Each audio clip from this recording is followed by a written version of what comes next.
Aloha Shamans, and welcome to Simply Shaman. This is the double header tonight. So welcome to our little corner of the galaxy, and especially in this interdimensional space called EarthStar Spiritual Center here in Greensboro, North Carolina. So I'll be your host tonight, Dale Stacy. I'm a co-abbot at EarthStar Spiritual Center, and we have a special guest, Heidi, who's coming here from out of state, from Virginia.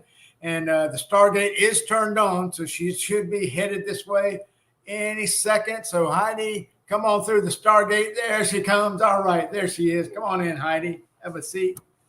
See if you can get on in there. Then you can slide up. We'll get purpose.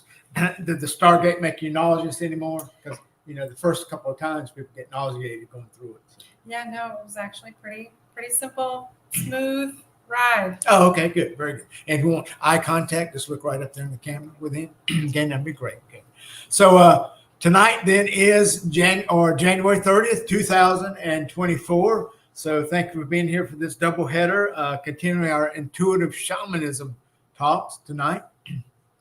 So I am the co-abbot of EarthStar Spiritual Center with my wife, Jeanne. We've been doing this since 2002. So we're going on 22 years of doing this. And we're all about Aloha consciousness, right? And teaching shamanism, the harmony of mind, body, and spirit, especially Aloha shamanism, and my definition of Aloha being love. Okay, so evidently we're just love shamans and teaching that whenever we can. Okay, here, there, and everywhere. Good. So tonight, then, let me share some slides with you. So tonight's topic then will be with Heidi. It'll be on intuitive shamanism, animal messages, and if we have time, we'll do shamanic death and rebirth. Okay? We always don't want to focus on the death. Definitely want to focus on the rebirth part. And Heidi Fire Owl is who we're with, and that's her spirit name, one of her spirit names. She has many. Okay. So EarthStar is a multi-faith church for living Aloha, and Aloha stands for all loving creator, love, oneness, heart path, and as above, so below. So here's some of the things we do here at EarthStar and Simply Shaman. Let me make this a larger picture for you, a lot in here.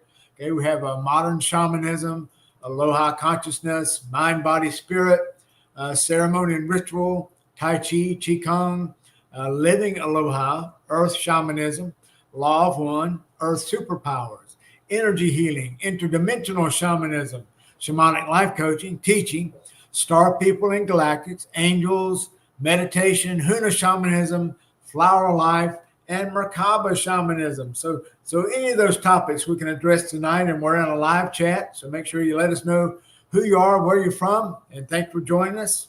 Hey, Mac. Oh, yep, we got Mac here. Shalom, Mac.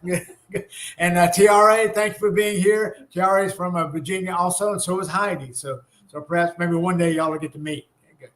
All right. So tonight then we're talking about intuition. And what is intuition from our standpoint? It's knowing without knowing how you know. You just know stuff. Okay, good. So that's what intuition is all about. And so tonight we may be getting into animal communications, right? And also we may get into shamanic rebirth and shamanic death. It depends on our time and all the questions we have. Good. Aloha, Akira. Thanks for being here again after we had a 7 o'clock due here. So thank you for that. And Matt, much aloha to you. Okay, good. All right, so Heidi, you got here from Virginia today. Yeah. So tell us, just introduce yourself a little bit. Tell us what you do, because you do a lot of things. Heidi's an Aries, I'm Sagittarius. We're both fire, so we do lots of things. So just give the audience just a clue, a smidgen of what you do. So I'm Heidi Fire Owl, and that's one of my spirit names. I do animal communication. I'm an intuitive. So all the work that I do with humans and with animals is intuitive work. So I'm able to communicate with animals either in person or at a distance. Most of the work I do is distance animal communication. And again, I work with animals and humans using my intuitive abilities to help in various ways. Great. Oh, wonderful. And it's a small portion of what you do. You do lots of stuff. Yeah. It is a very small portion of what I do. And we get into the, when we get into the shamanic death and shamanic rebirthing stuff, we'll tell you what Heidi will share what's going on with her. And also when she gets back amongst the public once again, full blown, then she'll be up for her life coaching sessions and things like that. Okay, in the middle of a rebirth yeah, right now. yes, very good. And Mac, you're from Gold Vein, Virginia. That's great. Where where Gold Vein is? I do actually visit Mac's property. He's got a beautiful, beautiful homestead there, and there's a gold museum there in Gold Vein, Virginia. Yeah, he's lots of animals, and Mac is pretty in tune with animals as well. Oh, that's great. Good. And Patty, thanks for joining us tonight. So much aloha to you. Very good. All right, so let's talk about intuitive shamanism then. So remember, intuition is you just know things, but you have no idea how you know them. You know them in your mind, you know them in your heart, you know them in your gut. Just about every cell in your body knows these things. Even though you try to share these things with people, a lot of times folks want to have proof. But for you, you just know those things. And as a shaman, those are indications of where you may want to focus your energy. Okay? So when we think about focus, then we know that one of the rules of Huna shamanism or Hawaiian shamanism is that energy flows where focus goes. So whenever you get those little intuitive nudges, make sure you just take the time to pay attention. Because remember, the reason why you got the intuitive nudges is because you place that vibration out into the universe. These are things that you want to know about. Either your conscious mind, your subconscious mind, or your superconscious mind, your higher self. You've relayed to the universe that these are things I want to know about. And these intuitive nudges, well, that's the answer. That's the cell phone you just received from the universe, from your higher self. So it would behoove you then to take the time. Maybe you're driving and you can't do anything at that moment, but make sure you remember that, and you maybe do your visualizations or meditations a little bit later on and really get into deeply what it is you just received and how can you use this new information. Okay. All right, Heidi, just share some things about the intuitive shamanism from your standpoint, because you're very intuitive. Matter of fact, we had to run Heidi's chart because after she told me what her basic astrology was, I thought, but there's no water in any of that. So where does all this intuition come from? But after running her chart, we found that one important water element, and that really gives Heidi this leg up on having all these intuitive guidances that share or that go along in her life, and also she's able to share with others. Yeah. Some things about intuition for you. So really, the thing. Intuition, the biggest thing that I can say to people is, when you start to get messages, and again, we're, to add in intuition with animal communication, when you start to get messages, basically I pay attention to nature and animals, and that's where a lot of my information comes from. So if you're seeing repetitive patterns, or you're continuously getting these little nudges, or you have this feeling in your stomach, because that is actually where your intuition, that's where the feeling of intuition is. It's in your stomach. So that's why we say we have a gut feeling. To start practicing listening to that and just saying yes to your intuition, saying yes to that feeling, that intuitive, that gut feeling that you have, and seeing where that goes, see what happens. A lot of people, once you start that, once you begin that, and you just get into this rhythm of trusting that more. And then you say, oh, okay, this is what I feel, because, we're so used to, as human beings, we're so used to linear thinking and being in our head. So once we get out of our head and we sink down into our gut, we can feel. So intuition is really about feeling. What is that feeling that you're getting? How does it feel? Where does it feel? Where do you feel that in your body? And just, allowing yourself to trust that. And once you start trusting that, once you fall into, just saying, okay, I'm going to experiment here. I'm going to just see. And you experiment with, a lost set of car keys or something, or, something that you've misplaced. Just experiment with sitting for a few minutes and sinking into visualizing, the item, and then sink into your gut and ask, where is this item? And whatever comes to you first, whatever you feel first, go there and just start practicing with that, and then once you do that, you can do that with other things. And that's how you actually cultivate your intuition. We're all intuitive. It's just that some of us have practiced and gotten really good at it, for so long. So every single person has intuition. We all have that. And if you just start practicing, you can cultivate that. One of the ways that helps is through, hooking up with a teacher, or hooking up with someone that can teach you.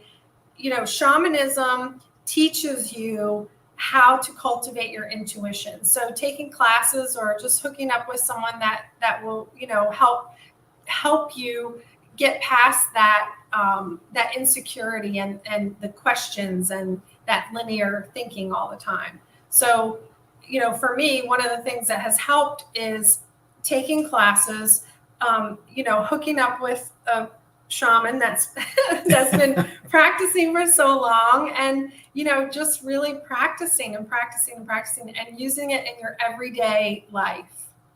Oh, that's great. Thank you, Heidi.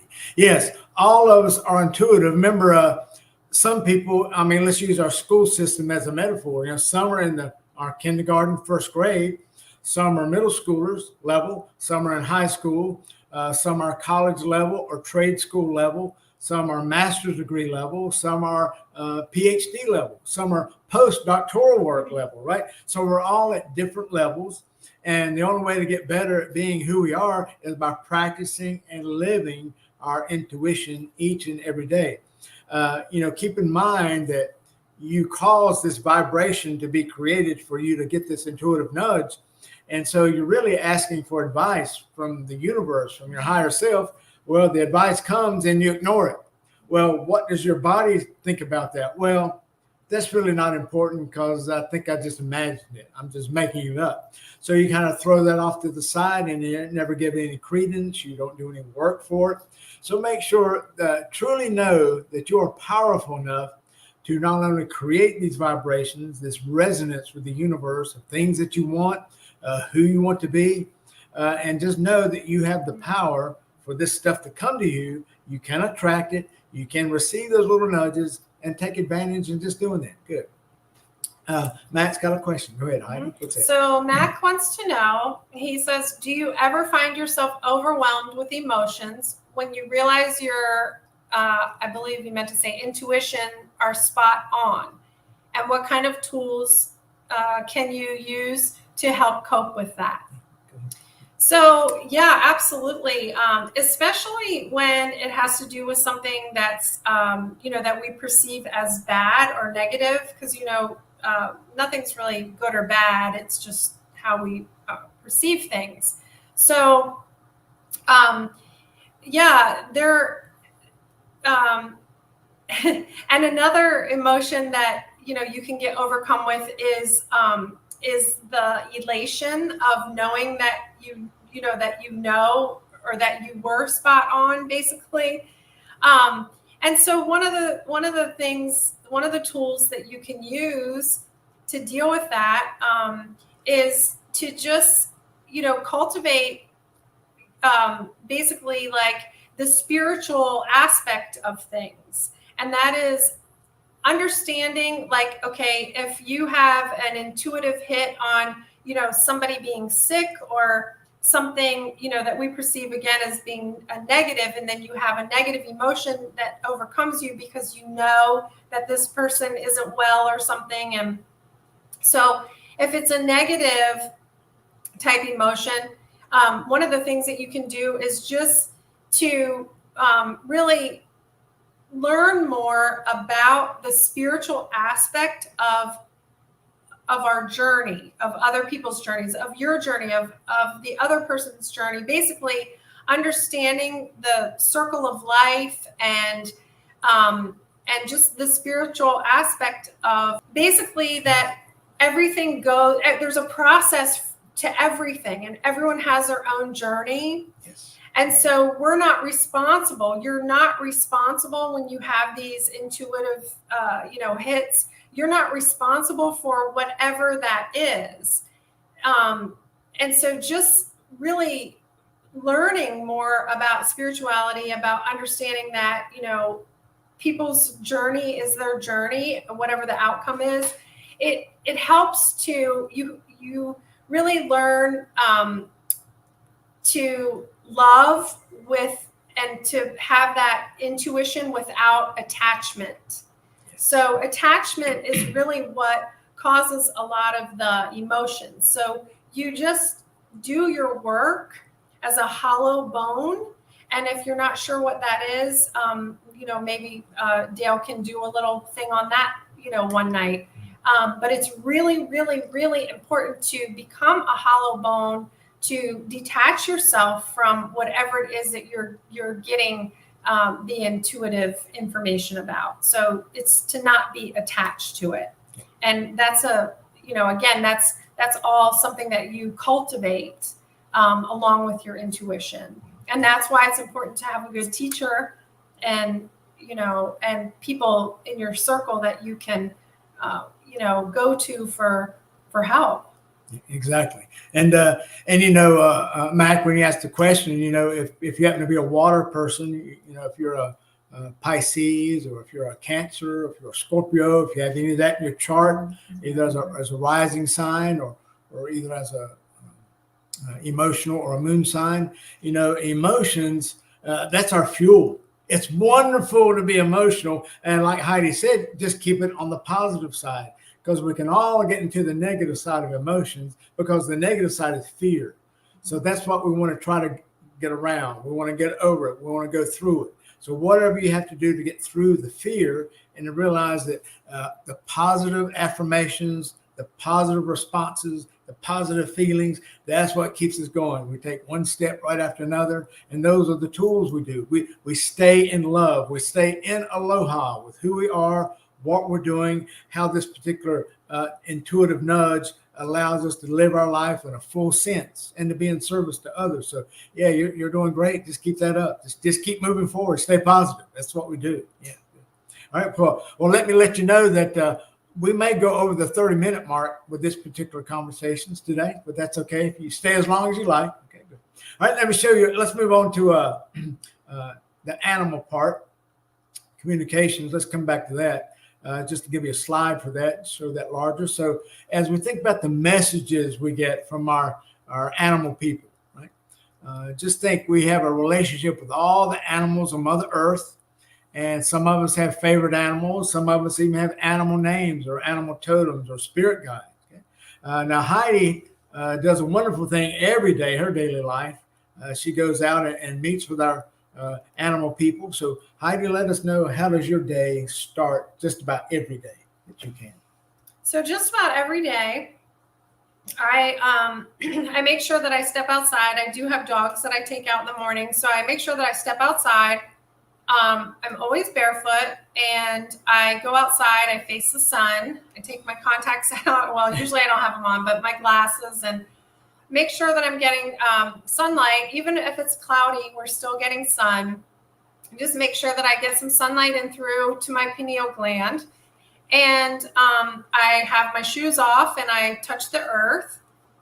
And so I do this grounding ritual every morning.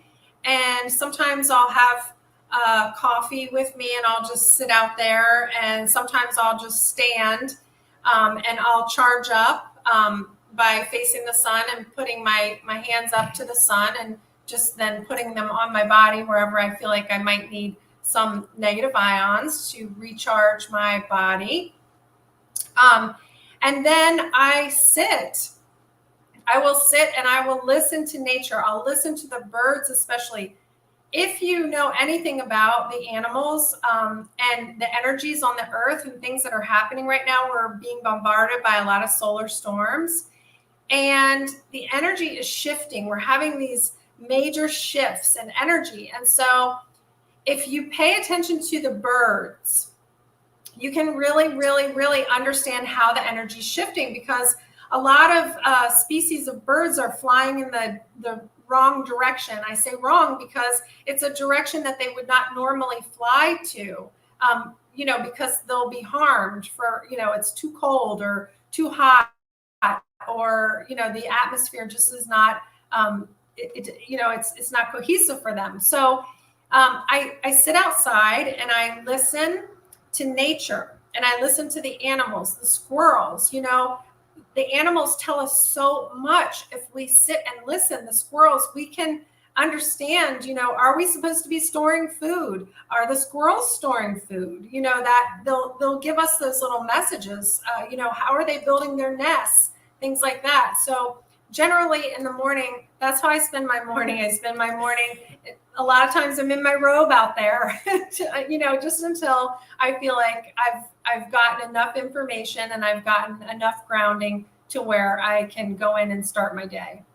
Oh yes, that's wonderful. And and even if you live in an urban environment, you can always go to a park somewhere, and you're always going to find animals around. And if not, most of us, even though you're in the middle of a city, probably within 10 or 15 minutes, you could easily drive a bit out in the country or more of a rural setting, or go to a park or a place or a lake, maybe a mountain, some kind of mountain state park or something.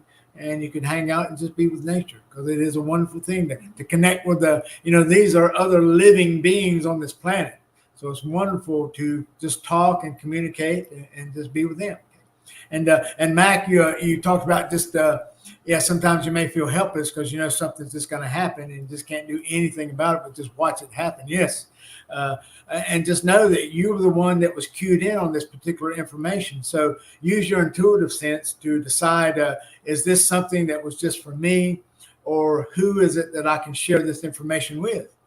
And even though it may just be one person, and then you can give the person a call or give them a text and just share that information with them. Yeah. So there's always somebody else that you could share it with, unless it's really a specific thing, just for your own bolstering of your life, your livelihood, your reality. Yeah. So share when you can, but again, listen to your intuition as to give you some sort of guide where you can go and who you can share it with. And that'd be great. Yeah. So keep that going. Good. All right, Heidi. So let's say that we do want to get in or someplace and we want to get in touch with the animals. What would be something that people could do in order to make sure that they're still on the inside, that their hearts are open, their minds are open? What's just some things that we could do to kind of prepare ourselves in that environment so we could kind of match the vibrations of all the animals and Mother Earth around us? What can we do to do that? So regardless of where you are, I mean, the more you spend time in nature, and I encourage every single person every single day, regardless of what the weather is and regardless of where you live, if you live in the city or if you live in the country or rural area or whatever, it doesn't matter. I totally encourage everyone to get outside for at least 15 minutes every single day, no matter what the weather, if it's raining, snow, whatever. I encourage you to get outside. Leave your phone. Do not take your phone with you. Do not have any distractions. And just take that time to wherever you are, even if you're just sitting out at a table at Starbucks, outside at a coffee shop or something, just sit there and close your eyes and just breathe and picture nature around you. And then you will actually start to hear the sounds of the birds, because no matter where you are, even if you're in the city, there's birds and you're going to hear them. But the main thing is to just, the distractions and the chatter. So that will help if you close your eyes and you just start taking deep breaths and set the intention of what it is that you're there for. You're there to communicate and to connect with nature. And that is going to filter for you. It will filter the distractions of the noise in the background, clanking of dishes or, whatever, cars going by. And pretty soon you will start to hear, maybe you'll hear a squirrel chewing on a little nut or something, and And so then once you start to pick up those little nature sounds, those little animal sounds, just cue into what type of animal is that, and then visualize it.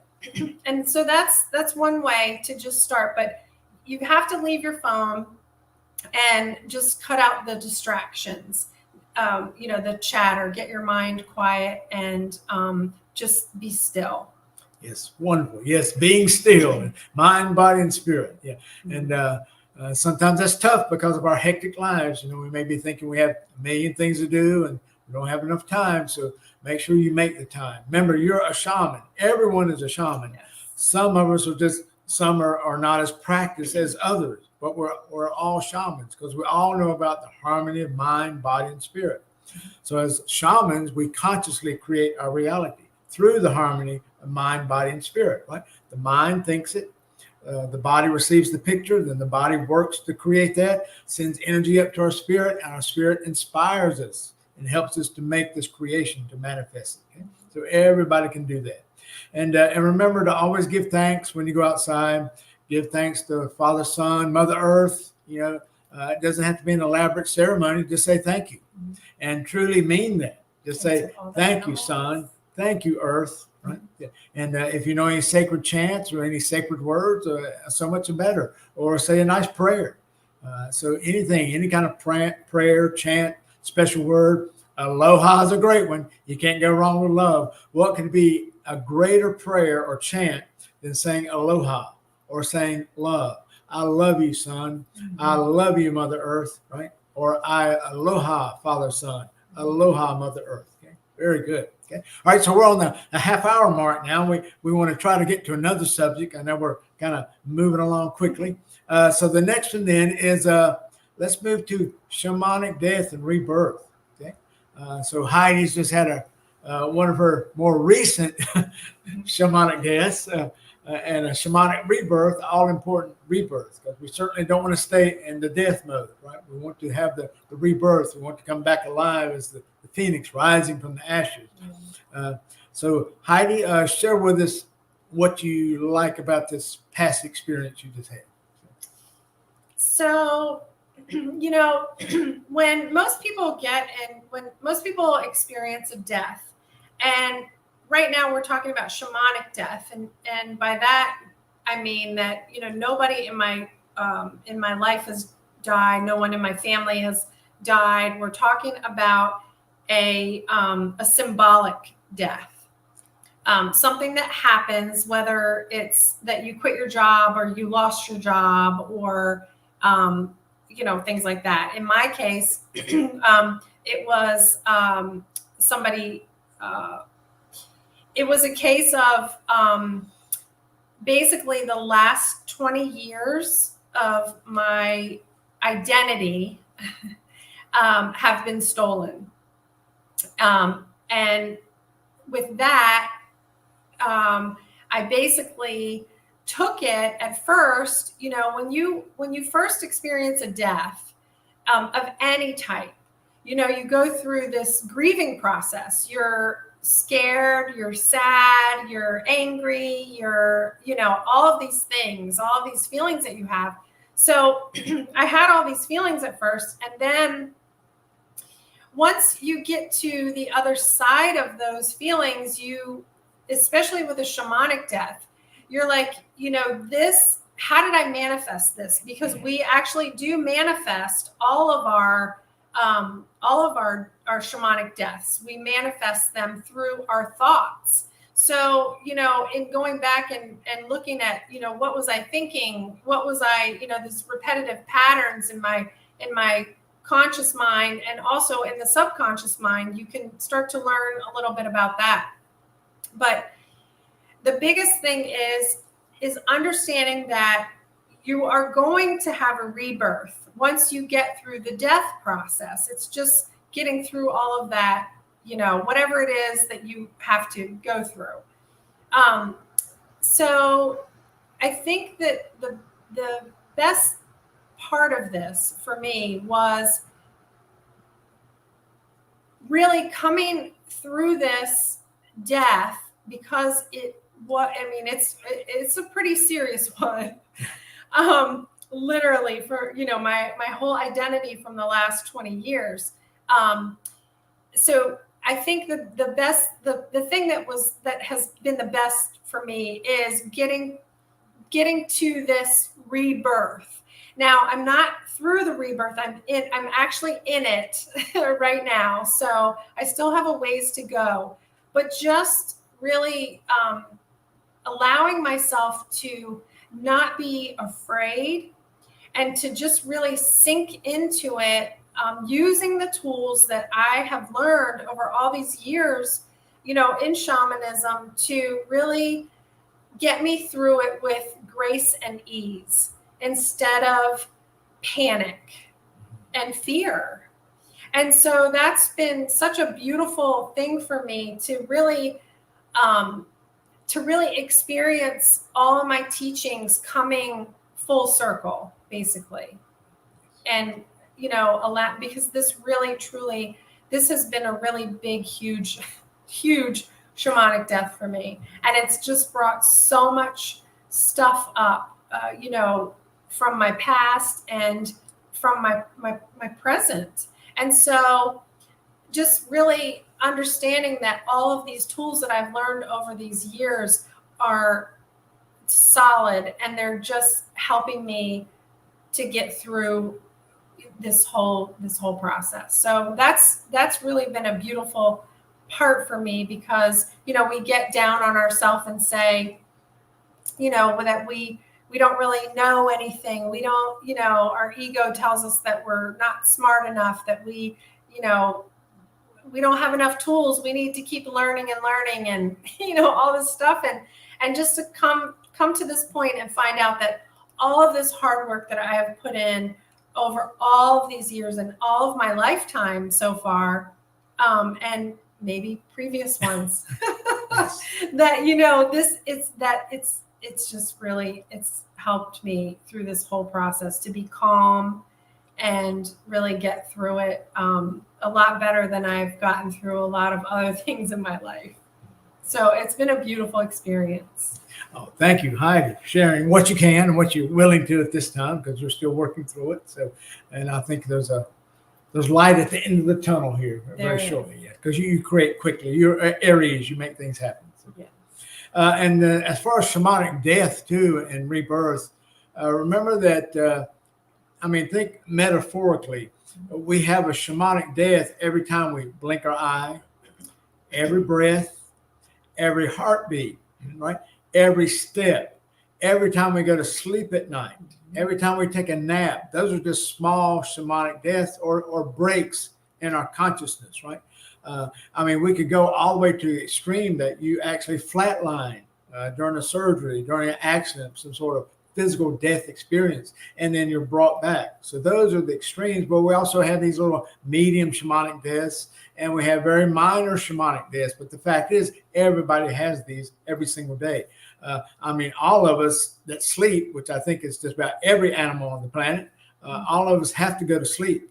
You're sleeping from 5 to 8 hours, 9 hours. You're totally unconscious except for your dreams. And then magically we just wake right back up. So we have this every single day happen to us. So the thing about shamanic death is we don't want to stay focused on the death part. We just want to acknowledge it.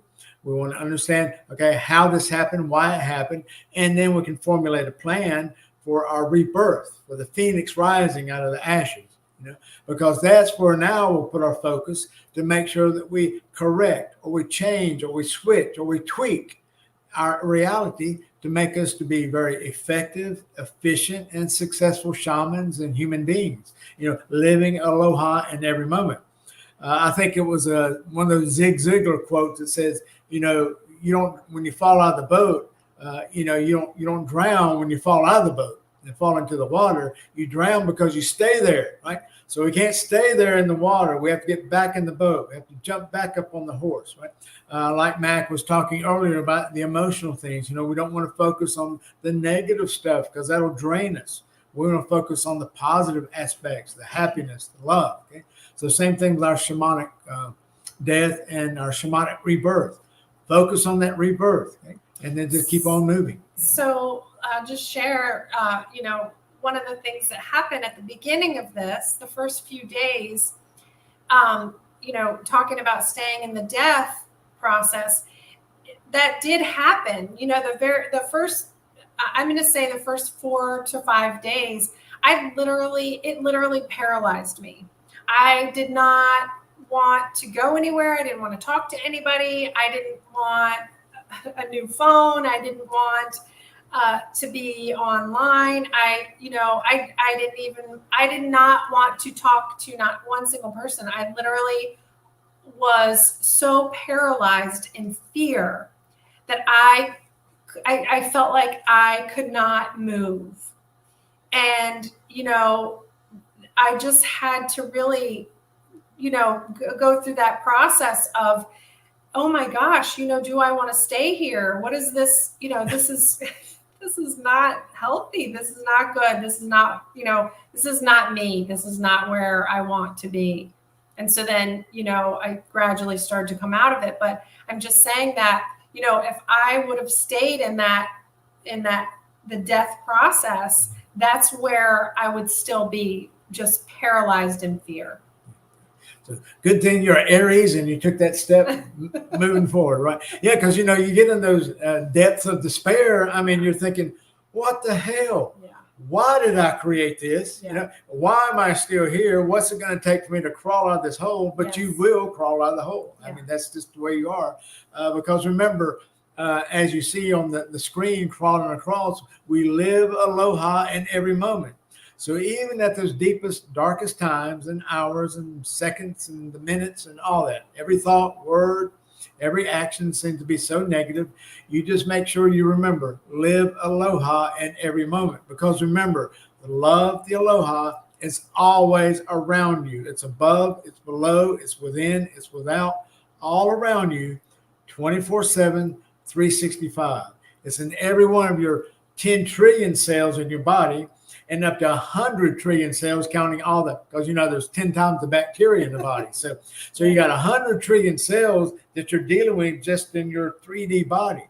And all those have aloha and love available to them simply by changing your mind, tweaking a thought, saying a beautiful word, saying a loving word, and doing a loving action. And if the loving action is for you to just kick the covers off, get out of the bed, get a cup of coffee, and take that first step, make that first phone call, call that friend, yes, do that email, send a text, just one little action of love, and just watch that love just bloom and blossom like it does, because that's what love does, and that's what aloha does. And one other thing too is, when I was feeling that way, I was like, I need help.